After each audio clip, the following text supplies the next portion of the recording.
ఎంఎస్టీవీకి స్వాగతం. రెండు తెలుగు రాష్ట్రాల ప్రజలకు నమస్కారాలు.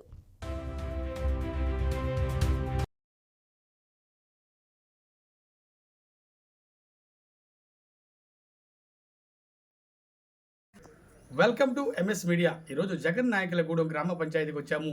ఇక్కడ సర్పంచ్గా గెలిచిన సాగర్ గారితో కొన్ని విషయాలు మాట్లాడదాం. నమస్తే సార్. నమస్కారం. చెప్పండి సార్, మీరు మరి ఏ పార్టీ తరఫున గెలిచారు, ఎన్ని ఓట్లు గెలిచారు, ఎలా గెలిచారు, మీరు గెలిచినందుకు ఎలా ఫీల్ అవుతున్నారు? మేము కాంగ్రెస్ పార్టీ నుంచి మేము అత్యధిక మెజార్టీతో గెలిచినాం. మాకు 97-98 ఓట్లతో మెజార్టీ ఇచ్చినందుకు జగనాయకులగూడెం ప్రజలకు వేలవేళలా మేము వాళ్ళ వెంట ఉంటూ ఏ కష్టమైనా వచ్చినా నేనున్నాను అంటూ ముందుకొస్తూ చాలా అద్భుతమైనటువంటి ఫలితం ఇచ్చినందుకు వాళ్ళకి ఎప్పటికీ ఈ 5 సంవత్సరాలు కాకుండా నేను ప్రతి సంవత్సరం కూడా ప్రజల్లోనే ఉంటూ ప్రజల్లో కష్టాలు తెలుసుకుంటూ వాళ్లకు అభివృద్ధి పాటు నడవాలని మేము కోరుకుంటున్నాం. ఏదో ఇవాళ అధికారం 5 సంవత్సరాలే ఉన్నదని కాదు, ప్రతిసారి కూడా ప్రజలలో కష్టం వచ్చినా నష్టం వచ్చినా నేనున్నాను అంటూ ముందుంటానని నేను కోరుకుంటున్నాను. ఓకే సార్, గెలిచారు కదా, మరి గెలిచిన తర్వాత ఈ 4-5 నెలల్లో ఎటువంటి అభివృద్ధి సంక్షేమ కార్యక్రమాలు మీ గ్రామానికి, మీ గ్రామ ప్రజలకు అందించారు?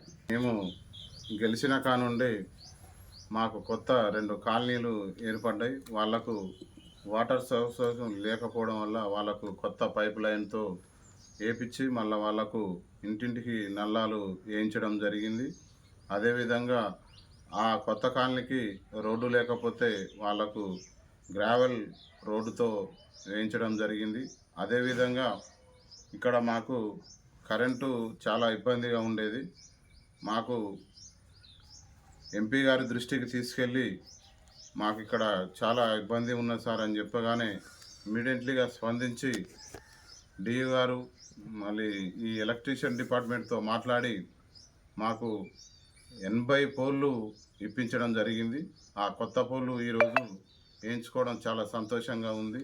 మాకు ఇట్లాంటి ఇంకా చాలా పనులు ఉన్నాయి, కాకపోతే కొద్దిగా ఇప్పుడే కదా, మనం ఇంకా ముందులో ఇంకా చాలా పనుల అభివృద్ధి బాటకు ముందు తీసుకెళ్తామని కోరుకుంటున్నాం. ఓకే సార్, అసలు మీరు రాజకీయాలకు రావాలని ఎందుకు అనిపించింది? సర్పంచ్గా ఎందుకు గెలిచారు? ఇక్కడ టోటల్గా వచ్చేసి వెనుకబడిన ప్రాంతం ఇది. మొత్తం ఎస్టీలే ఉన్నారు. మా గ్రామ పంచాయతీలో 100% ఎస్టీలే ఉన్నారు. కావున ఇక్కడ వాళ్ళకి ఎంతో మా తోడు ఉండాలని చెప్పేసి మేము రాజకీయంలోకి రావడం జరిగింది. అదేవిధంగా ఇక్కడ విద్యాపరంగా కానీ భూముల విషయంలో కానీ చాలా వెనుకబడిలో ఉన్నాము మేము. మాకు వాటర్ సౌకర్యం సరిగా లేకపోవడం, ఒకటే పంట రావడం చాలా దురదృష్టకరం. మాకు గవర్నమెంట్ నుంచి ఐటీడీఏ బోర్లని లేకపోతే సోలారు బోర్లని వచ్చాయి, కాకపోతే అవి సర్వే చేసిర్రు, అవి రాలేదు. అవి తొందరగా గవర్నమెంట్ దృష్టికి మేము కూడా తీసుకెళ్ళినాం, వస్తాయి కావచ్చు. అదేవిధంగా మాకు ఇక్కడ రైతులకు చాలా ఇబ్బంది ఏంటంటే, మా పురాతనంలో ఉన్నటువంటి తాతల పేర్ల మీదనే భూములు ఉన్నాయి, కాకపోతే వాళ్ళు అప్పుడు వెనకట వాళ్ళు కరెక్ట్గా వాళ్ళకు తెలియక వాళ్ళ ల్యాండ్లు పేరు మీద మార్చుకోకపోవడం అలాగే ఉన్నాయి. అదొక్కటి మెయిన్ ఇంపార్టెంట్. మాకు అదొక్కటి చేస్తారని కోరుకుంటున్నాం గవర్నమెంట్ నుంచి.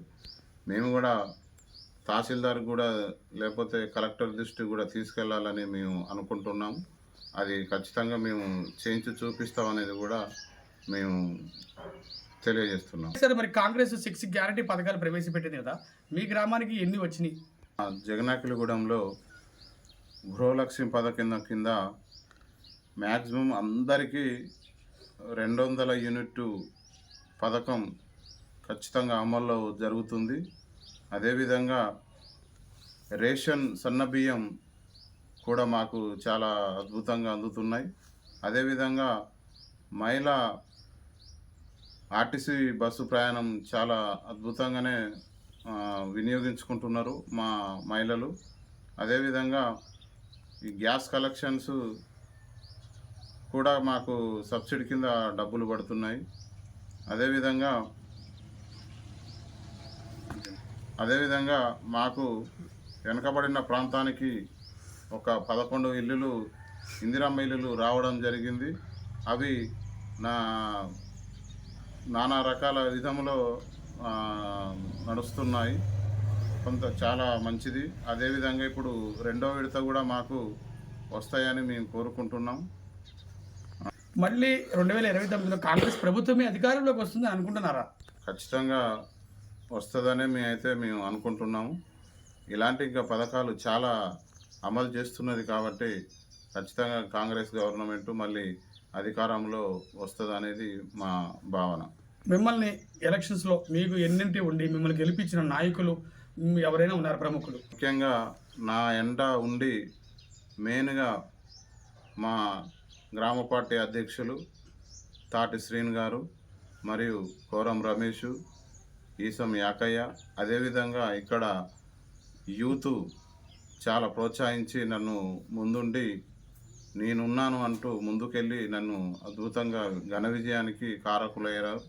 వాళ్ళకు కూడా నేను ఎప్పటికీ వాళ్ళ వెంట ఉండి నేను వాళ్ళకు తోడుగా ఉండి కష్టమైన నష్టమైన ఏమొచ్చినా వాళ్ళకు తోడుగా ఉంటానని చెప్పేసి నేను కోరుకుంటున్నాను. ఈ సర్పంచ్ రాకముందు మీరు గతంలో ఏం చేసేవారు? గతంలో నేను మా కుల సంఘాలకు తోడుగా ఉంటూ కుల సంఘంలతోటి నేను పనిచేశాను. ఆ తర్వాత నాకు పార్టీ గుర్తించి నన్ను పార్టీలో మేము చేరడం జరిగింది. ఇప్పటి వరకు జగన్ నాయకుల గూడెం సర్పంచ్ గారు సాగర్ గారు అనేక విషయాలు చెప్పారు. రాజకీయంలోకి వచ్చింది నేనేదో డబ్బులు సంపాదించుకోవడానికి కాదు, నా వెనకబడిన ప్రాంత ప్రజలకు ఎస్టీ వాళ్ళందరూ కూడా న్యాయం చేయాలనేది పోరాటం చేయలేదు ఆయన దృక్పథం. అదేవిధంగా ఆయన తండ్రులు మరి రిజిస్ట్రేషన్ పట్టా భూములు రిజిస్ట్రేషన్ చేయించుకోలేదు, అవి అలాగే ఉన్నాయి. అవి ఆ సమస్యని సాల్వ్ చేయమని ప్రభుత్వాన్ని వాళ్ళు విన్నపిస్తున్నారు. ఈ గ్రామాన్ని ఆదర్శ గ్రామంగా తీర్చిదిద్దుదామంటున్నారు. Congratulations sir, heartly welcome. MS media, ప్రతి చోట ప్రజల మాట.